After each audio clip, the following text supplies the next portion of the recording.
What's up, everybody? It is your boy Survivor Larry here, and I am excited to be with you for Survivor Challenge number 2.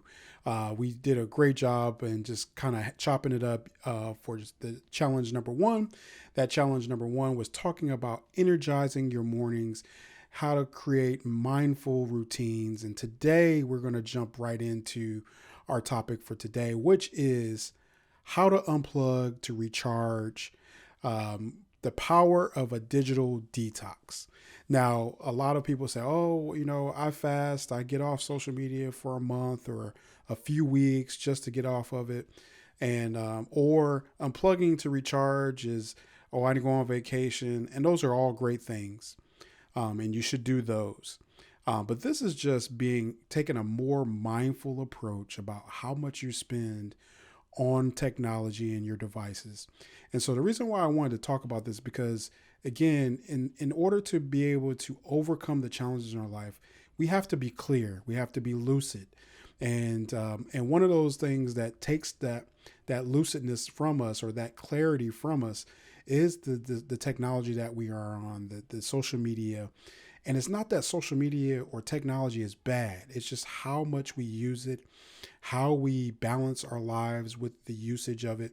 And so I want to just kind of cover something today, just kind of give us a few nuggets to kind of just, again, help, not only help you, but help me just re-look at what it means, again, to be on top of your game and just uh, spend your time wisely the best way you can. So the first point is that social media has become so prevalent. We use it so much that it almost is. Everybody talks about the algorithm, and there's algorithms that kind of help us, you know, serve up content that we like, that we love, and that we literally physically like on the social media platforms. But then also, it's watching our behaviors on what we're searching for, what we're looking at. And so a lot of times, the content delivery that we're having, these algorithms are serving up content and it's almost programming us. We should be programming the content the way we want to see it. But in essence, the content is almost programming us in our decision making and how we make decisions. And so I think it's really causing a lot of anxiety. I think it's causing a lot of mental health issues that are going unnoticed. And so I believe social media, again, is a great tool, but again, it's all about how you use it. So I want to just kind of point out that I think we need to relook at how much time we're spending on it. Now we know to do that for our kids because they're kids, right? They're young, their frontal lobe is still developing. But for adults, we also are susceptible to the programming of content that comes across social media. So let's talk about how do we do that? How do we even evaluate this or look into this? Well, my next point is we need to come up with some practical ways to detox from social media. And this is like not just a 30-day detox like I mentioned before, not just a 2-week detox. These are a detox where we are changing our behavior and our habits. So one of the things we talked about in energizing our mornings, one of the things we need to do is when we wake up in the morning, our alarm goes off. Mostly the alarms are on our phones. A lot of times we pick up our phone and we start scrolling through to find out, I don't know what happened over the night. But what we really need to be doing is, again, taking the time to meditate.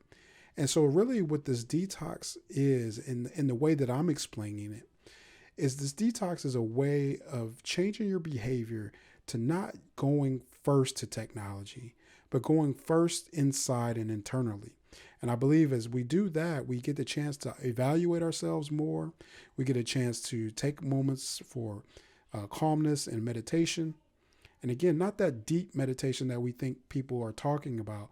We're just literally talking about taking time take deep breaths and know, and again, get that level of clarity for our next decision, our next move, our next, if we're traveling, our next destination that we're trying to go to. And so I believe that coming up with practical ways of doing that. Now, there's a couple different ways embedded into your technology. A lot of times, I know on iOS, for if you have an Apple device, it shows you your screen time, and you're able to buffet or almost self-police yourself on how you approach your screen time. So you can set parameters around that, and so those are some of the ways that you can do that. You can set timers to how what apps you use. A lot of people go to the extent of deleting Instagram and Facebook off of their phone. I don't know that, again, you have to know what makes sense for you. I don't know that you have to go to those measures, but there are some ways that you can make better decisions and better habits. And using some of these tools that are already built in or baked into the phone technology or the technology that we have gives you the ability to kind of be able to make that chance, that the right choices every day. Now, the next point and the last point is replacing digital activities with fulfilling offline hobbies. So one of the things that I've made a conscious thing to do, and this might be TMI, come close. This might be too much, but a lot of people use their devices when they go to the restroom. And one of the things I made a conscious decision to do is I'm always complaining about not having time to read books. So what I did is, yes, it might be another device, but it's a device that's not connected to the internet in a way where I can grab a Kindle and I can knock out some reading, just like the old classic way we used to do back in the day. It'd be magazines in the bathroom when you go in there. And these are those little small tweaks that we can make to adjust and do some of the things that we've wanted to do. Now, that's just one aspect.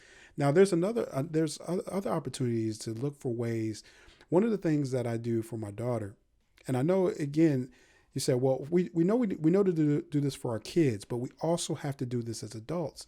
One of the things that I do for my daughter is, well, I don't want her on her iPad all the time.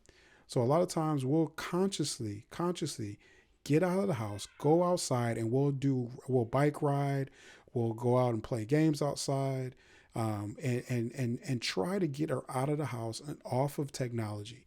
Now, TV is technology as well. You got these apps that you can have access to, and there's YouTube on your TV now. And so there's lots of distractions that can consume you. And so we got to get back outside. We got to do some movement, even pick up some activities. If you're trying to find ways to get active and lose weight, getting your family bikes and go on family bike rides. Another thing we did on a Saturday is we went out and flew a kite. Now, people don't fly kites and do stuff like that anymore, but we went to the park, and me and my wife and my daughter, we went to go fly a kite. Now, obviously, me and my wife hadn't done it in years. We almost didn't know how to do it, and it took us a while, but it was fun learning all together, teaching our daughter what it looks like to fly a kite. And so I just wanted to take a moment this is challenge number 2. And I wanted to just take a moment to talk with you and share some ideas on how to detox from technology. And hopefully this was helpful for you.